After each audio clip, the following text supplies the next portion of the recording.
Hey guys, it is J Star Wars 360 here with another rant for you guys. This time on the TV show Avatar: The Last Airbender. As you guys know, I have been watching it, as I mentioned a couple times in my videos. And about a week ago, I finished Season 1. Sorry about the background noise. I have no clue what it is. The shouting, I mean. Anyway, so I've been watching Avatar. I just recently finished Season 2 a week ago. And while I did enjoy it, I did have a problem with it, which was further amplified in Doug Walker's vlog of it, which you should go check out Doug Walker's vlogs if you haven't seen them. They're pretty enjoyable.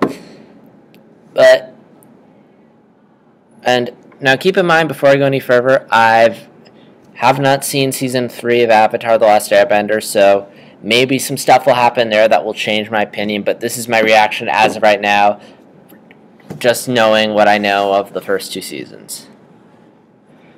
And again, this should go without saying, but spoilers if you haven't seen it, if you haven't, go watch Avatar, it's awesome, baby. So, I'm just going to quickly remind you guys real quick, if you don't remember what happened in Season 2 of Avatar. So, Zuko's, first off, is my favorite character from Avatar. He, really good backstory, really likable. I could go on about him for hours, but point is, he's an awesome character. Starts out just trying to capture Aang. Then Season 2, he's a fugitive, and over the course of being a fugitive, he sort of learns to let go of his desire to capture the Avatar, and with the convincing of his uncle, learns to let go of it, just lead a simple life, be happy, be content, forget about his destiny, and just be content running a simple tea shop. And, man, with that music stuff, eh? So they've been doing such a good job handling his transformation and redemption. And then Azula, Zuko's sister, shows up. And I'm thinking, oh no, this is going to be so bad. Zuko's so happy, and it's so good to see him happy, but Azula's going to show up and ruin everything. She's going to break him. She's going to do, as the Guru said, make him replace trust with fear again. She's going to break him. He's going to be right back where he started. And I was like, oh my gosh, this is going to be, I'm going to hate Azula, I'm going to feel so bad for Zuko. But here's what happens instead. So, Zuko gets captured by Azula and thrown in the dungeon with Katara. And Zuko and Katara, of course, bond. They start to realize that maybe they're not so different after all, and that maybe they are wrong about each other. I'm like, okay, good, wow, they're starting to set up for Zuko's redemption, and this thing I've been theorizing for a long time, which is that Zuko's eventually going to join Aang's group and help him out. Because, Zuko's not a bad person. Again, if they were on... The only difference, really, between them is that they're on opposite sides. But anyway, so it seemed like they were going there, they were doing a good job. Katara leaves, the uncle stays behind to talk to Zuko after Aang and the uncle bust in to save Zuko and Katara. Aang and Katara leave. Uncle stays behind to talk to Zuko, and while he's talking to him, Azula shows up and has the Daily earthbend some crystals out of the ground to capture the uncle, and she's like, if you help me capture the Avatar, your honor will be restored. And the uncle's like, don't do it, Zuko.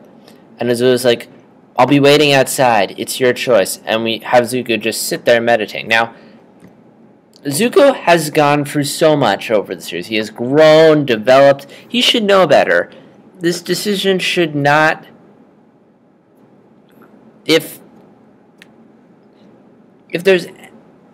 anything, he should either A, be above this and be like, nope, I've learned my lesson, I'm above this, or he should be conflicted, I mean, although even conflicted would be an argument, because, he already went through the conflict back 2 episodes earlier with the 2 dragons, and he chose to listen to his uncle and become a better person. But that would have been acceptable. But Zuko should not just, on a dime, just totally be willing to go back to his Season 1 self and fight Aang. And capture Aang. Zuko's grown so much since then. But unfortunately, that's what happens. Azula leaves Zuko, and then next scene he's like, boom, I'm evil, capturing, fight, fight, fight. And if anything, he is more aggressive than he's ever been in capturing Aang. Like, I've never seen him go fight this hard to take down Aang. And the reason why this is so frustrating is because they went for shock value. Rather than showing Zuko, what they should have done was shown some sort of internal conflict, shown Zuko debating it, weighing the pros and cons, the two dragons, or to show that, you know, yes, he made this decision, but it was hard for him. It wasn't just like on a dime, but instead they went for shock value and did not show him debating it at all. Which, again, just makes him seem like he hasn't learned anything. When he has, but they didn't show that there was at least some bit of conflict in him. Like, some part of him was thinking, I shouldn't do this. And it also helps that Azula just sort of offered it to Zuko. And this more developed Zuko should be above this offer. It would make sense for Zuko to revert this way if Azula had broken him, if she had beaten him in a fight, made him feel insecure, reminded him all this about how Favre's never loved him, and we could have all these flashbacks to Zuko's childhood, like the scene where Azula is demonstrating her firebending skills and Zuko epically fails. Like, all this stuff to just make Zuko feel insecure and worthless, and like capturing Aang will fix everything to bring that back. But we don't get any of that. It's just, help me capture the Avatar, I'll be waiting. Boom! And it's like, no explanation. Nothing. And what bothers me even more is they go through all this trouble, they do such a good job showing Zuko transforming, growing, and developing over the course of the season. And then they just so suddenly have him turn back with no explanation. Again, I don't have a problem with Zuko turning evil. I have a problem with how they did it. There was like no explanation, no setup, no implications, no nothing. It seemed like Zuko was perfectly happy, a completely different person, and then just on a dime goes back without any explanation. Now, you could make the argument this is the equivalent, which Rob does, which is that Zuko's like someone who went to rehab, and then just when the drug was on the table again and the temptation was there, he immediately gave in and reverted back. But even so, I mean, and also he said that Zuko might have been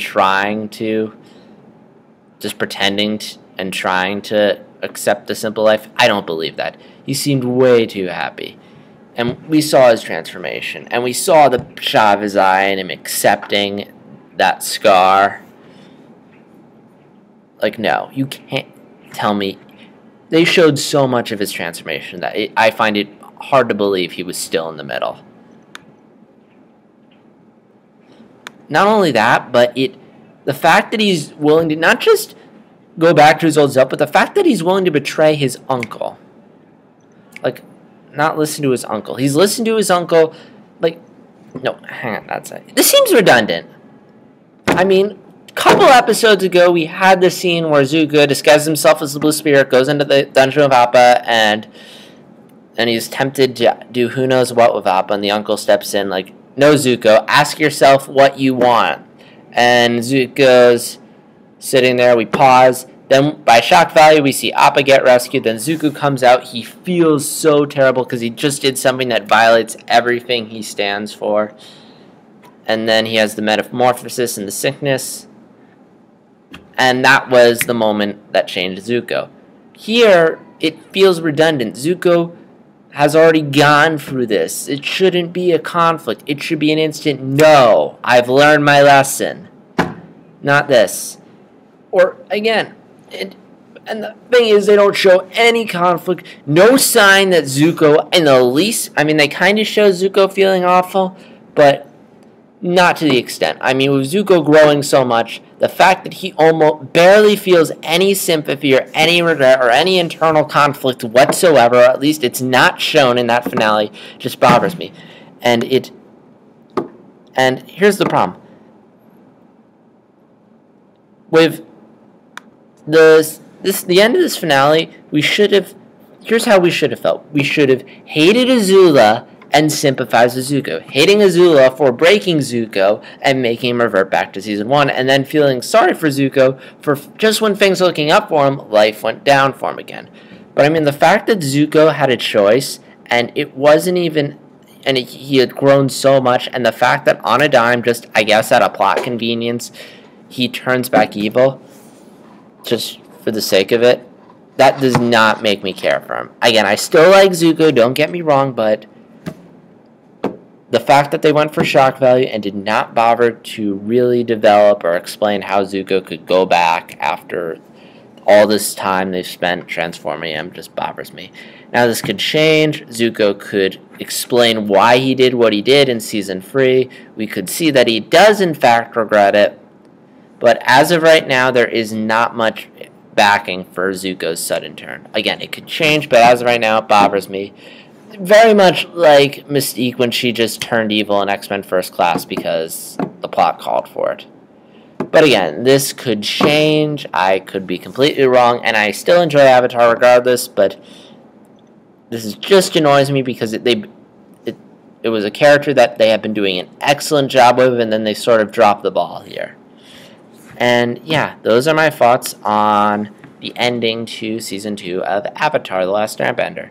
And don't spoil anything in the comments, but